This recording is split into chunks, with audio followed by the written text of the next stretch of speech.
tunk, tunk, tunk. El sonido de un martilleo constante se repitió una y otra vez, tunk, tunk, tunk. Con cada golpe, las chispas saltaban, como pequeños destellos.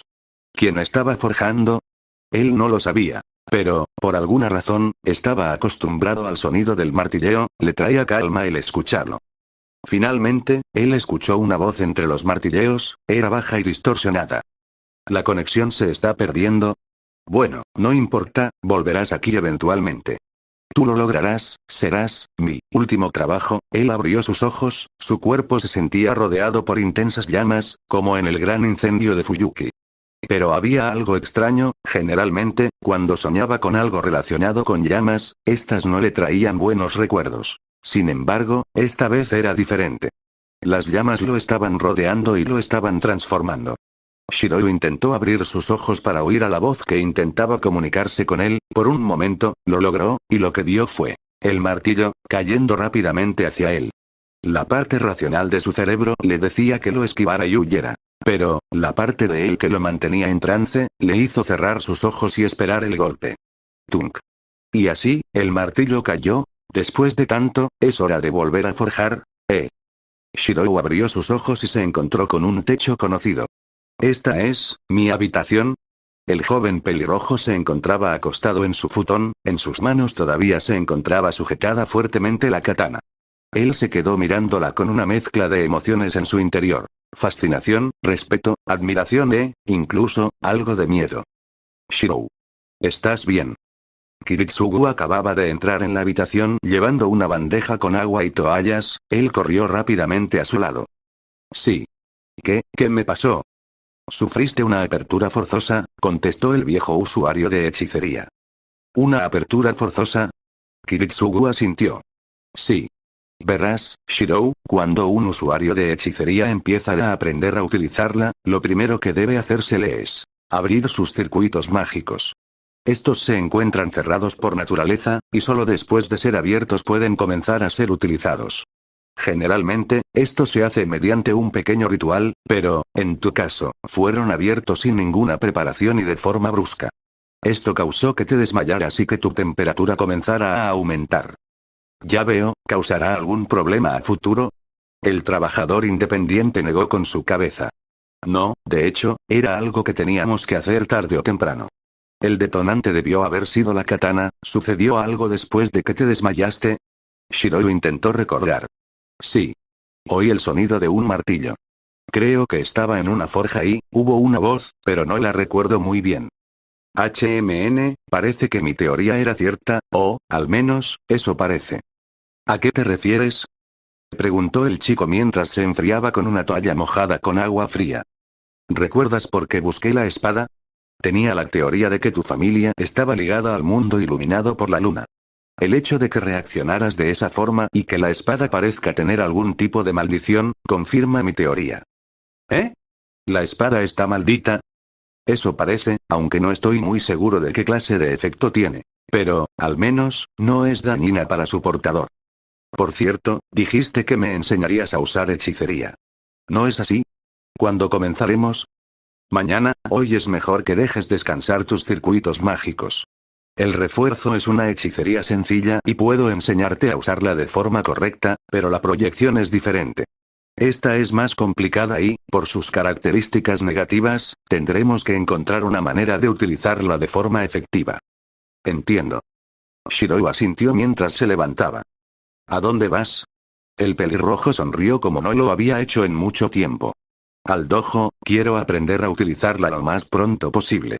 Por primera vez desde que lo conoció, el joven aprendiz de hechicería escuchó a su padre con un tono de voz serio. Ten cuidado, aprender hechicería significa caminar junto con la muerte, cualquier error puede ser fatal. Esa katana no es como tu shinai, es una verdadera arma hecha para matar. Ten eso en mente, ¿entiendes? Al entender el peso de las palabras de su padre, el chico asintió. Entiendo, no la trataré como a un juguete. Bien utilizada, una espada puede ser usada para proteger a las personas, así que intentaré seguir por ese camino. Kiritsugu volvió a mostrar una tenue sonrisa. Me alegro que lo entiendas. El resto del día pasó con relativa tranquilidad. Shirou se mantuvo entrenando con la katana, intentando usarla de la mejor manera posible. Sin embargo, la espada todavía era demasiado grande para él. Mientras tanto, Kiritsugu empezó a indagar en aquellas cosas de su pasado como asesino de magus y sobre la historia de Muramasa. Y, finalmente, los dos se reunieron con Taiga para cenar en la noche. Al día siguiente, viejo, ¿qué estamos haciendo aquí?, dijo Shirou, mientras Kiritsugu y él se encontraban enfrente del viejo cobertizo. Verás Shirou, en nuestro mundo, todos los magus poseen un lugar donde realizan sus investigaciones y practican su hechicería. Verás Shirou, en nuestro mundo, todos los magus poseen un lugar donde realizan sus investigaciones y practican su hechicería. Este lugar es llamado su taller. Después de decir eso, Kiritsugu abrió la puerta del cobertizo. Nosotros no somos magus convencionales, somos más como, bueno, especialistas, en el mejor de los casos. Pero eso no significa que no necesitemos de un lugar para prepararnos y para practicar. Generalmente, los hogares de los magus están equipados con un lugar que pueden utilizar para este propósito. Entonces, ¿nosotros utilizaremos el cobertizo como nuestro taller? Kiritsugu asintió. Pero, ¿no es un poco pequeño? En un futuro podremos ampliarlo por medio de hechicería. Pero, por ahora, esto será suficiente. Shirou asintió. Entiendo, en ese caso, primero pongamos este lugar en orden, dijo el niño al ver el gran desorden que había dentro del cobertizo. Sí, tienes razón, ambos se pusieron manos a la obra. Viejo. ¿Qué es esto?, preguntó el pelirrojo mientras señalaba una especie de círculo mágico grabado en el suelo. El viejo autónomo frunció el ceño. Esto es un círculo de invocación, no le des mucha importancia, ni tú ni yo le daremos ningún uso. Pero, ¿por qué está aquí? En cierto momento, me vi forzado a utilizar dicha hechicería. Pero no es mi campo de acción. Así que es poco probable que le demos algún uso. ¿Lo borramos? Kiritsugu se quedó mudo durante un rato, hasta que finalmente contestó. No, sería un desperdicio de materiales. Además, aunque fue hecho para invocar a un tipo específico de familiares, tal vez podamos adaptarlo para invocar otras cosas. ¿Podré invocar familiares?, preguntó el chico emocionado. Lo dudo. De todas formas, no serían muy grandes ni muy poderosos. Ya que en esta era las especies fantasmales no son muy comunes y, además, tampoco podrías darle el mana que éstas requieren para mantenerse. Pero, si no son la gran cosa, tal vez sea posible. Entiendo, aunque desilusionado, el chico intentó mantener el ánimo. Bien, creo que esto será suficiente, dijo Shirou mientras observaba el cobertizo recién limpiado. Para mi hechicería, oh bueno, lo poco que todavía puedo usar, no necesito nada en específico. Pero, para mejorar tu hechicería de refuerzo y de proyección necesitaremos de varios objetos de todo tipo con los que puedas practicar, no necesitaremos mucho más que eso. El niño se mostraba algo incómodo, como si quisiera decir algo. ¿Qué sucede, Shirou? Yo, quería saber si podríamos tener algunas cosas más. Esto sorprendió al asesino de magus. ¿Qué cosas? En ese momento, los ojos del niño brillaron. Una fragua. Y un yunque. También un martillo y unas pinzas, así como algunos moldes. ¿Quieres crear una forja?, preguntó el magus sorprendido. Shirou asintió. Sí, exacto. ¿Por qué? ¿Aspiras a entrar en el departamento de creación? ¿El departamento de creación?, preguntó confundido el pequeño niño. Es uno de los departamentos de la Torre del Reloj, este es uno de los 3 grandes institutos donde se estudia hechicería. Se dice que los que ingresan en la facultad de creación son artistas de algún tipo, de hecho, si mi memoria no me falla, hay una familia de magus que quiere crear a la persona más bella, o algo así, dijo Kiritsugu mientras rememoraba sus conocimientos sobre la asociación de magus. Entonces, ¿en ese departamento se encuentran las personas que quieren crear algo por medio de hechicería?, preguntó Shirou. Kiritsugu asintió. Sí, así es. Nunca me relacioné más de lo necesario con la asociación de magus. Pero, si mi memoria no me falla, el departamento de creación está dirigido por la familia Baluai. Ya veo, aún así, no creo que seas bien recibido allí, Shirou. ¿Eh? ¿Por qué? El viejo autónomo se rascó la cabeza incómodamente. Verás, dentro de la Torre del Reloj hay 3 facciones. La aristócrata, la democrática y la neutral. No creo que tenga que explicarte mucho sobre en qué se diferencian las 3, sus propios nombres te lo indican. No obstante, te haré un pequeño resumen. Básicamente, La facción aristocrática le da preferencia al linaje y a los circuitos mágicos, así como a las hechicerías heredadas de generación en generación. La facción democrática les da más importancia a los logros del magus que a su procedencia. Y, la facción neutral no se decanta ni por una ni por otra. Ellos prefieren mantenerse alejados de las luchas de poder. Entonces, al no pertenecer a un gran linaje, no me tomarán en cuenta. ¿Es eso? El asesino de magus negó con su cabeza. No necesariamente, si quisieras entrar a un departamento dirigido por la facción aristocrática, entonces es muy probable que eso ocurra. Sin embargo, la familia Valois es parte de la facción democrática dentro de la Torre del Reloj, así que, siempre que consigas resultados y obtengas logros, deberías poder ser reconocido por el departamento. Kiritsugu suspiró. El problema no es ese. La proyección es una hechicería que se basa en materializar lo que ya existe a través de tu imaginación. Además, no puede materializar nada a la perfección.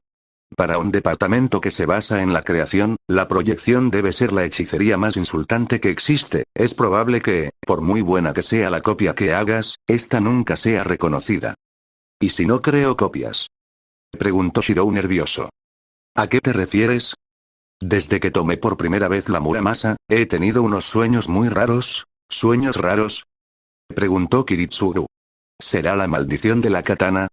Después de investigar un poco, pude averiguar sobre las espadas de Muramasa. Según los rumores, se decía que estas estaban malditas. Es obvio que la katana tiene una maldición. Pero no se activó cuando Shirou la desenvainó. ¿Será algún tipo de maldición especial? Shirou asintió. La primera vez fue bastante difuso, sentí unas grandes llamas y oí los golpes de un martillo y, ayer por la noche, pude ver la silueta de alguien.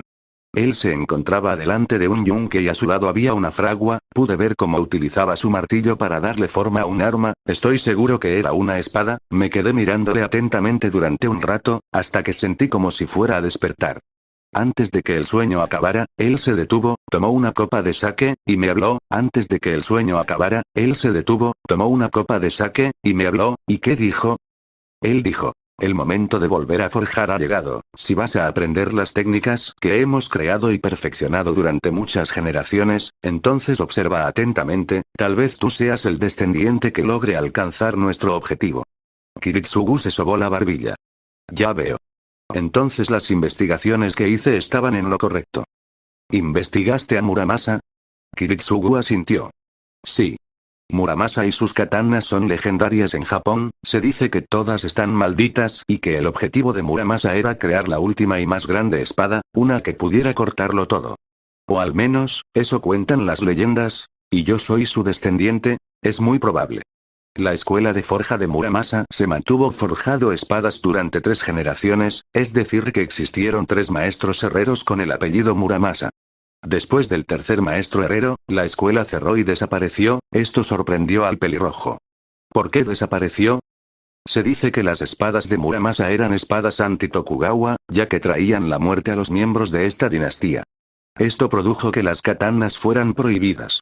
No es seguro y no son más que mis suposiciones. Pero es posible que esto perjudicara la forja de nuevas espadas, tanto porque los activistas anti-Tokugawa aumentaron la demanda y las falsificaciones empezaron a hacerse presentes, como porque los miembros de la facción pro-Tokugawa debieron empezar a intentar evitar que se siguieran forjando dichas espadas. Es muy probable que esto hiciera que la escuela cerrara y desapareciera, pero siguieron forjando en el anonimato, generación tras generación, continuaron legando y perfeccionando las técnicas que habían aprendido desde el primer Muramasa, todo por un único objetivo. La creación de esa espada, susurró Shirou con una seguridad y una firmeza que ni siquiera sabía que poseía. Así parece.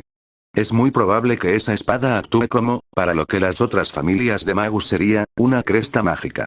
Esto confundió al pelirrojo. ¿Una cresta mágica? ¿Qué es eso? Bueno, ¿recuerdas las marcas que tienes en tu pecho, Shirou? El pelirrojo asintió. Eso es una cresta mágica, se podría decir que es la forma en la que una familia de magus transmite su legado de generación en generación, en estas se encuentran los conocimientos estudiados por los herederos de cada familia desde su creación, están hechas de circuitos mágicos y, normalmente, solo pueden pasarse a aquellos con los que se tengan relación sanguínea. Entonces, ¿cómo? El viejo asesino de magus le interrumpió antes de que pudiera terminar. Lo que tú tienes no es más que una pequeña porción de la cresta mágica de la familia Emilia, el resto fue confiscado por la Asociación de Magus. Pude recuperar esa parte gracias a que mi maestra negoció y juntos hicimos algunos trabajos para la asociación. En situaciones normales no deberías ser capaz de heredarla. Pero cuando te la implanté, lo hice junto con otro objeto que permitió que el trasplante fuera un éxito. Gracias a eso pude salvarte la vida de aquel incendio. Pero no sé si serás capaz de usar la hechicería que contiene. Kiritsugu se quedó pensativo por un momento. Ahora que lo pienso, es posible que lo que me permitiera salvarme de esa maldición fuera ese objeto, o al menos, eso creyó él. Shirou no entendía a qué se refería su padre y decidió seguir con la conversación. Entiendo, supongo que, al final, no lo sabremos hasta que lo intentemos. ¿Y a qué te refieres sobre que la espada actúa de la misma manera? Es solo una hipótesis. Sin embargo, es muy probable que la maldición que la espada posee no sea una que actúe durante el combate, en cambio, sea algún tipo de maldición que permita el aprendizaje de las técnicas para forjar que la familia Muramasa ha creado y perfeccionado durante generaciones, tal y como dices. Esto dejó pensativo y preocupado al chico. Crear la espada definitiva, cuando escucho esas palabras siento como si mi sangre hirviera de emoción. ¿Esto es normal? No es algo extraño dentro de una familia de magus. Generalmente, los miembros dentro de las familias se centran en lograr su objetivo de forma obsesiva. Pero ten cuidado Shirou, la obsesión puede ser peligrosa. El niño asintió preocupado. En un intento por tranquilizarlo, el autónomo intentó acariciar su cabeza, aunque, al no estar acostumbrado, terminó utilizando demasiada fuerza. Oruch, de disculpa. No, tranquilo, Kiritsugu sonrió. Si quieres seguir con el legado de tu familia, no tengo ningún problema, de hecho, podría ser provechoso para nuestro objetivo. ¿Para rescatar a Ilya-Neesan? Sí. Necesitaremos todo lo que esté a nuestra disposición si queremos enfrentar a los Einzbern. Si consiguieras entrar en la torre del reloj podrías crear contactos, lo cual nos ayudaría a conseguir materiales e información. Tal vez podríamos intentar recuperar el resto de la cresta mágica de los Emilia también, pero no será fácil, ¿verdad? Kiritsugu negó con su cabeza. No, todo lo contrario. Será bastante complicado, e inevitablemente, muchas cosas jugarán en nuestra contra. Al ver el estado de su padre, el pelirrojo intentó animarlo. Pero también tenemos algunas ventajas, ¿verdad? Sí. El resto del mundo no conoce mi estado actual, así que, incluso si los Einzbern sospechan algo, es poco probable que se relacionen con el exterior para comprobarlo. Podemos usar eso como una ventaja. También está el hecho de que el resto del mundo no conoce nada sobre ti. Entonces, ¿tenemos una oportunidad? Kiritsugu sonrió levemente. Si jugamos bien nuestras cartas, Shirou sonrió alegremente. Entonces hagámoslo viejo. Salvemos a Ilya-Neesan. La sonrisa inocente del niño le reconfortó. No obstante, el mundo donde él iba a arrojar a su hijo era un mundo peligroso donde la muerte se encontraba a la vuelta de cada esquina. Él tendría que enseñárselo, prepararlo lo mejor posible para enfrentarlo, aunque ya no pudiera pelear tan bien como en sus mejores años siendo el asesino de Magus, todavía podía pensar y razonar como él. Kiritsugu sintió como su determinación comenzaba a encenderse, una fría determinación tan dura como el acero. No se había sentido así desde que había tenido la oportunidad de cumplir su deseo justo antes de conseguir el Grial. Shirou, escúchame, desde aquí a un año te entrenaré tanto como pueda, te enseñaré a reforzar a la perfección, practicarás tu proyección y encontraremos una forma de volverla útil. Investigaremos si la cresta mágica en ella todavía puede ser utilizada de alguna forma. Y, por último, convertiremos este taller en uno que pueda ser utilizado para que seas capaz de utilizar los conocimientos que adquieras de Muramasa. ¿Y qué pasará cuando el año termine? Hasta ahora me he mantenido haciendo pequeños viajes, tomando los trabajos que podía realizar y alejando tanto como pudiera la atención de ti y de Fuyuki. Pero un año probablemente sea el máximo intervalo de tiempo en el que pueda mantenerme escondido sin que los enemigos que hice empiecen a moverse. Así que, después de que pase este año, viajarás conmigo. ¿Y a dónde iremos? Kiritsugu frunció el ceño. A uno de los Luktunk. Tunk. Tunk. El martilleo resonaba por todo el cobertizo. Tunk. Tunk. Tunk. La incandescente fragua estaba encendida. Tunk. Cuidado, mocoso. Dijo una voz bastante mayor con cierta sabiduría. Un mal golpe puede arruinar la hoja. Perdón, se disculpó Shirou. Él se encontraba enfrente de un yunque. En una de sus manos se encontraba una pinza, esta sujetaba una hoja al rojo vivo, en la otra, se hallaba un martillo que estaba utilizando para darle forma a esta. Tunk. Tunk. Eso es, utiliza menos fuerza, sé firme. Pero constante, dijo la voz. A pesar que Shirou era la única persona dentro del taller, esta voz se oía claramente. Creo que ya está lista, abuelo Muramasa. Entonces sabes qué hacer, contestó este. Shirou asintió. Él llevó la hoja hacia una pila repleta de aceite caliente. Con mucho cuidado, la sumergió dentro de esta. Después de unos minutos, el aprendiz de herrero sacó la hoja que resplandeció con una luz blanquecina. El aprendiz de Magus se volteó y alzó la hoja para analizarla con su análisis estructural. Sin tener que esperar casi nada, la información llegó a su cabeza. Esta puede ser considerada como una hoja corta para una espada japonesa para ser exactos. En su mente, también aparecieron otros datos, como su dureza, resistencia, afilado, entre otras cosas.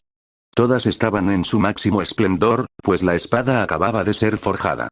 Su compresión estructural no le dijo casi nada sobre su historia, por obvias razones. Por último, a su mente llegó la información de las propiedades especiales de la hoja. Gracias a los materiales utilizados al momento de su forja, principalmente a los talismanes Onmi, la espada ha ganado un cierto grado de efectividad contra los espíritus malignos de origen sintoísta. ¿Qué te parece, abuelo? Preguntó Shirou mostrándole la espada a nadie en particular o, al menos, eso parecía. Si alguien se fijaba bien, podría observar cómo el chico le mostraba la espada a otra espada. Más específicamente, a su katana Muramasa. Los kanjis grabados en la hoja, mediante las cuales estaba escrito el apellido Muramasa, se iluminaron mientras la misma voz volvió a hablar. Nada mal para un aprendiz de herrero. No está cerca de las espadas menos renombradas de Miera. Pero, para alguien que empezó a forjar hace poco menos de un año, es un buen trabajo. Aunque solo será útil contra espíritus malignos sintoístas, utilízala contra algo más que eso y su eficiencia decrecerá mucho. Sí. Eso vi con mi análisis estructural, dijo Shirou sin poder acostumbrarse del todo a hablar con su espada. Él recordaba cómo, un par de meses después de haber obtenido la katana, algo extraño ocurrió. Cada noche, tenía sueños cada vez más lúcidos sobre la forja y el misterioso herrero que la habitaba. Cada vez podía hablar más con él hasta que, cuando finalmente su cobertizo fue reestructurado para ser utilizado de manera adecuada como su taller y pudo empezar con su primer trabajo, la voz de su antepasado le gritó al pelirrojo a los cuatro vientos: ¿qué demonios se supone que estás haciendo? Ni siquiera sabes sujetar bien ese martillo. Vas a romper la hoja. No poseía mi última creación para ver cómo masacras una espada. Decir que Shirou se había sorprendido sería un eufemismo, casi salió corriendo del taller. Su padre, por su lado, solo se mostró algo sorprendido. El viejo asesino de Magus ya había inferido que la maldición de la katana servía para heredar los conocimientos que la familia de su hijo adoptivo debió haber estado guardando por años. Aunque no esperaba que Muramasa hubiera sido un herrero tan capaz que incluso logró impregnar su última espada con su espíritu, logrando, de esta manera, transferirlo dentro de la katana. Él se había presentado como Senji Muramasa y, considerando que el primer Muramasa fue Sengo Muramasa, él debió haber sido el segundo o el tercer maestro herrero. Al decir que la espada que estaba poseyendo era la última creación forjada por Muramasa, no había duda de que se trataba del tercer maestro herrero. Lo cual tenía sentido pues, al primer famoso herrero, siempre se le había descrito como un herrero muy hábil, pero con una mente violenta y desequilibrada, al borde de la locura. Locura que se suponía había pasado a sus cuchillas. Tanto es así que se creía popularmente que éstas tenían hambre de sangre, e impulsaban a sus samuráis a cometer asesinatos o suicidios. Pero el antepasado que estaba dentro de la espada parecía una persona calmada, tal vez algo tosco y un poco borde, pero sin llegar en ningún momento a ser alguien violento y desequilibrado. Senji les explicó cuál era su objetivo. Crear la que debió de ser su última y más poderosa katana, la katana definitiva, su espada ideal. Objetivo que él se propuso alcanzar en vida y que, al no poder hacerlo, transmitió a sus descendientes. También les contó cómo, justo antes de su muerte, vio su misión ser truncada por el tiempo. Debido a esto, utilizando lo que le quedaban de sus fuerzas, él creó su última obra, la cual era una katana que serviría para transmitir sus técnicas de forma precisa a sus descendientes. Sorprendentemente, fue tanto el esfuerzo que puso en esta, que terminó imbuyéndola con su espíritu, traspasándolo a su espada. Desde entonces, él se había dedicado a legar sus técnicas de forja a sus descendientes, así como a recopilar las nuevas técnicas desarrolladas por estos. Y ahora le tocaba a Shirou. El joven pelirrojo intentó presentarse. Sin embargo, para su sorpresa, Senji le dijo que no era necesario, le dijo que ya le conocía, y que había esperado durante mucho tiempo para volverlo a ver. El joven de 13 años, ahora 14, no sabía a qué se refería su antecesor. No obstante, por algún motivo, él también podía intuir que, en efecto, ya se conocían. Finalmente, el viejo herrero le preguntó a Shirou si estaba dispuesto a ayudarle con su objetivo. Y, para sorpresa del niño, no le tomó mucho tiempo decidirse. A algo dentro de él le emocionaba la idea de crear tan maravillosa ama.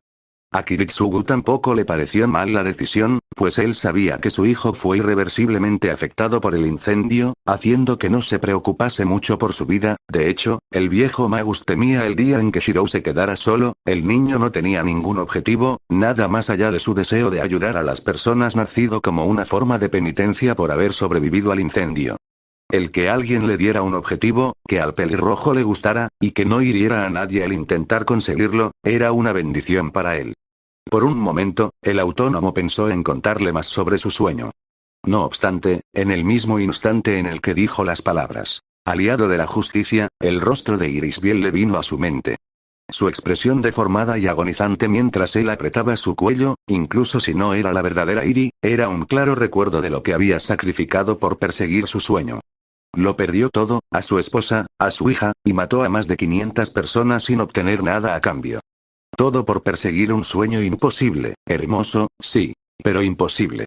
Él nunca volvió a hablar de su sueño frente a Shirou, ya era suficiente con ser el origen del mayor mal que le habían hecho al chico. Además, ya lo estaba arrojando a un mundo muy peligroso, él no le cargaría también con un sueño inalcanzable. El simple pensamiento de que, al perseguir esa quimera, su hijo terminara en una conclusión como la suya, lo aterrorizaba. Kiritsugu entró al viejo cobertizo. Shirou. Si no vienes pronto, Taiga hará un desastre al no tener nada que comer. Ese pensamiento estremeció al aprendiz de Magus. Voy. Shirou tomó a Muramasa, nunca mejor dicho, lo colocó en su vaina y salió de su cobertizo, no sin antes darle un último vistazo a su taller. Habían logrado convertir el viejo cobertizo en una forja hecha y derecha, en cierta manera se sentía orgulloso de lo que habían logrado. El Magus vio a su hijo correr hacia la cocina y sonrió levemente. No le cargaré con esa maldición, ni siquiera para poner en paz a mi corrompida alma. El asesino de Magus sabía que no le quedaba mucho tiempo, él creyó que la maldición que le habían colocado había sido negada por Avalon. Desgraciadamente, incluso si Avalon había logrado mitigar el efecto de la maldición que le impuso Angra Mainyu, la vaina ya no estaba con él y, de todas maneras, sin Arthur cerca, tampoco serviría de mucho, lo que se traduce en que esta comenzó a hacerle efecto otra vez, solo que, muy lentamente. Kiritsugu ahogó una risa irónica, entró en la última guerra del Santo Grial para obtener la copa y poder pedir un deseo, un milagro. La salvación de todo el mundo, al crear una utopía. Y, precisamente porque el planeta estaba muriendo a un ritmo acelerado, y que la hechicería se estaba volviendo cada vez más débil y, por ende, la maldición también, que esto fuera lo que le estaba permitiendo sobrevivir durante unos cuantos años más, era como una bofetada del mismo destino. Él entró dentro de la cocina. Taiga ya había llegado y estaba sentada alrededor de la mesa de la estancia. Shirou, por su parte, estaba terminando de servir el desayuno. El pelirrojo llevó la comida a la mesa y los tres se sentaron a comer. Itadakimasu. Dijeron los tres. El trío desayunó mientras veían la televisión. Al ver las noticias, Shirou frunció el ceño. Viejo. ¿Realmente crees que esa sea la única opción? Kiritsugu suspiró. No estoy seguro, aunque cada vez más parece que lo será. Quisiera creer que se encontrará una alternativa menos peligrosa, respondió él. Es algo muy difícil de aceptar, ¿no lo creen? Dijo Taiga desanimada. Ambos hombres en la habitación asintieron con la cabeza. La noticia que estaban viendo se trataba de dos investigadores debatiendo sobre la situación actual del planeta. Ya era algo irrefutable que el planeta estaba muriendo. Y ya nadie negaba que esta degradación se debía a la acción humana. Llegados a este punto, no tenía sentido intentar refutarlo. El proceso de degradación se aceleraba cada vez más con el simple pasar del tiempo. A pesar de las medidas tomadas por los diferentes países del mundo para prever este desastre, parece que ya era demasiado tarde, nada fue efectivo. Al ver la inminente extinción de la humanidad, todos los científicos del mundo empezaron a buscar alternativas. Fue de ahí de donde surgió. Lo primero que propusieron fue la colonización de otros planetas y, a pesar de que la humanidad había llegado a Marte años atrás, todavía necesitaba de muchos años más para desarrollar la tecnología para lograr que un planeta inhóspito se volviera habitable. Muchas ideas más surgieron. Sin embargo, al final, todas tenían un pero que las volvía irrealizables, todas menos una. Esa única idea se debatía hasta hoy. A pesar de que el plan ya había sido puesto en marcha, y que estaba cada vez más cerca de ser aprobado oficialmente, una enorme cantidad de personas se negaba a aceptarlo, porque este podría traer graves consecuencias. La consecuencia más impactante era la de tener que abandonar el plano físico. En efecto, dicha idea constaba de trascender al plano digital dentro de una enorme supercomputadora descubierta en la Luna. Proyecto Mooncell, le llamaron. La Mooncell era, básicamente, una supercomputadora con un poder de procesamiento tan absurdo que era capaz de incluso influir en la realidad. En pocas palabras, podía crear un milagro, el milagro necesario para salvar a la humanidad. Entonces, ¿cuál era el problema? Fácil, ¿quién debía utilizarla y cómo? Literalmente esto se estaba debatiendo justo ahora. No obstante, la familia activista dominante, los Alway, habían prohibido cualquier viaje a la Luna, para evitar que cualquier persona llegue hasta la Mooncell y la utilice de forma indebida. Esto había traído un sinfín de conflictos políticos que, junto con la situación del mundo, habían creado una situación de terrible decadencia. Kiri, Shirou, ¿realmente tienen que irse a Inglaterra? Preguntó aún más desanimada Taiga. Kiritsugu asintió. Tengo algunos asuntos que completar en Europa y, para Shirou, un cambio de ambiente le vendría bien.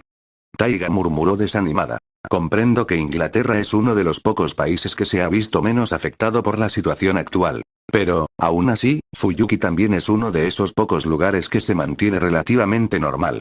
¿Realmente, no se pueden quedar? Shirou sonrió con pena. Discúlpanos, Fujinere. Pero son asuntos muy importantes. Ella suspiró tristemente. Lo entiendo, discúlpanos, Taiga. Pero esto está más allá de nosotros, dijo Kiritsugu antes de dirigirse a su hijo. ¿Terminaste el entrenamiento, Shirou? El pelirrojo asintió. Había estado entrenado extenuantemente durante todo un año el manejo de la espada con Taiga, así como con los consejos que Muramasa le daba, y también había practicado hasta el cansancio su hechicería de refuerzo. Literalmente, Kiritsugu le hacía reforzar al menos 100 bombillos diarios, así como analizar la estructura de todo cuanto viera. Era una locura, pero él no se quejaba. También había avanzado en el uso de la proyección. A pesar de que, en general, la hechicería era inútil por el consumo de mana al proyectar objetos, ellos descubrieron que, cuando se trata de cualquier cosa que tenga filo, el gasto de mana se reducía enormemente. En pocas palabras, siempre que tuviera filo, la proyección podía ser utilizada de forma útil, y no solo eso, Shirou podía proyectar con más facilidad cualquier cosa que cayera bajo el concepto de espada, u objetos similares, y no solo a un nivel estructural, podía replicar incluso su historia y habilidades. Lo único malo, era que éstas se degradaban un poco, volviéndose más débiles que las originales. Que las proyecciones hechas mediante el análisis estructural fueran un poco más débiles que las originales tenía sentido para el herrero y su aprendiz. Kiritsugu también pudo teorizar con relativa facilidad el porqué de estas cosas. Gradationer no podía proyectar objetos con un 100% de fiabilidad, aunque había formas de aumentar qué tan fiel era la copia mediante diversos métodos, como, por ejemplo, cuanto mejor sea la imagen en la mente del usuario, más estable y duradero será el objeto. Esto también aumenta al tener conocimiento técnico sobre su construcción, cosas como haber estudiado un plano o si se tienen materiales que sirvan para superponerse sobre la forma deseada. La razón principal por la cual las proyecciones en general son más débiles que las originales, se debe a, principalmente, que la imagen dentro de la mente del lanzador no es tan precisa como el objeto original. Sin embargo, Shirou no tenía ese problema si se trataba de proyectar espadas, gracias a su alineación entre su origen y elemento. No obstante, el problema que sí tenía, era la información que no podía obtener mediante solo el análisis estructural. En pocas palabras, si querías una proyección perfecta, entonces necesitabas una imagen perfecta del objeto en cuestión. El problema es que, el análisis estructural, solo te brindaba información a través de la vista y, para los humanos, era imposible comprender por completo un objeto mediante un solo sentido. Sin embargo, esto los llevó a un nuevo descubrimiento. Al entender el problema, a Muramasa se le ocurrió una idea. Si Shirou forjaba algo y luego lo replicaba con la hechicería de proyección, entonces esta no se debería volver más débil que la original, debido a que, al forjar la espada, Shirou conocía toda la información posible sobre su creación, pudiendo, de esta forma, replicarla a la perfección. Cosa que más tarde probarían, y resultaría ser cierta. Sin embargo, se dieron cuenta de un nuevo problema. A este nuevo problema, lo llamaron los huecos estructurales. Estos, como su nombre sugería, eran agujeros en la estructura de un objeto, fallas. Estas se producían por información que Shirou no podía comprender. Un ejemplo de esto ocurrió cuando él intentó proyectar la katana que servía como el receptáculo de su ancestro. Él podía comprender su estructura física con facilidad. Pero, lo que no podía entender, era el alma de su ancestro que poseía la katana. De modo que, cuando la proyectaba, lo que obtenía era una katana normal de excelente calidad, aunque un poco degradada por la falta de información, y, obviamente, sin el alma de su ancestro ligada a su estructura. Entonces, prepárate para partir, dijo él mientras se levantaba de la mesa. Finalmente, Shirou y Kiritsugu estuvieron listos. Ambos habían empacado todo lo que necesitaban y Taiga, junto con el viejo Raiga, los habían acompañado hasta el aeropuerto. Antes de partir, los dos se despidieron, prometiéndole volver algún día a la joven profesora. Así, el dúo se montó en el avión con sus objetivos muy claros. Espérame, Ilya, antes de dejar este mundo, tengo que verte una vez más. Pensó solemnemente el Magus. Kiritsugu debía reunir los materiales y la información necesaria para una irrupción en el territorio de los Einzbern, así como entrenar y preparar a Shirou tanto como fuera posible para que pudiera ayudarlo en el rescate. Shirou, por su parte, tenía dos objetivos. Volverse lo suficientemente fuerte como para serle útil a su padre adoptivo en el rescate de su hermana, y aprender todo lo que le fuera útil para crear la espada definitiva. Iban directo hacia la boca del lobo, ambos lo sabían. Pero, recientemente, Fuyuki tampoco era segura para ambos. La ciudad era el hogar de los Tosaka, una poderosa familia de magus quienes también ocupaban el puesto como segundos propietarios de la ciudad. También estaba la familia Matou, anteriormente conocida como Makiri, que a pesar de que se encontraban en decadencia, todavía eran una familia de magus con un largo linaje. Para casi finalizar, estaban los Einzbern, ellos también tenían una propiedad en la ciudad. Y, lo más preocupante de todo, era lo siguiente. Si los contactos del asesino de magus estaban en lo correcto, entonces dos familias de magus le habían pedido permiso a los Tosaka para residir en la ciudad. A cambio de ciertos beneficios, claro está, estos eran los Igmillenia y los Ainsworth. Ninguno de estos eran nombres poco conocidos en el mundo iluminado por la luna. Y, aún más, se rumoreaba que los Tosaka estaban también formando lazos comerciales muy cercanos con la familia Animuspere. ¿Por qué tantas familias de magus se concentrarían en una misma ciudad de un país asiático? Lo único que se le venía a la mente a Kiritsugu era, no, eso era imposible. Una vez que la guerra terminó, él mismo verificó cómo las líneas ley de Fuyuki se debilitaron lo suficiente como para que no fuera posible volver a realizar el ritual del Grial. En otras palabras, el Eavensfell estaba fuera de cuestión. Pero entonces, ¿por qué? El asesino de magos negó con su cabeza. Ya era demasiado complicado tener que lidiar con una familia de magus para tener que averiguar el significado de los movimientos de otras 5, él debía centrarse en su objetivo de rescatar a su hija. Por ahora, eso era todo lo que importaba. Así, padre e hijo comenzaron su viaje hacia uno de los 3 grandes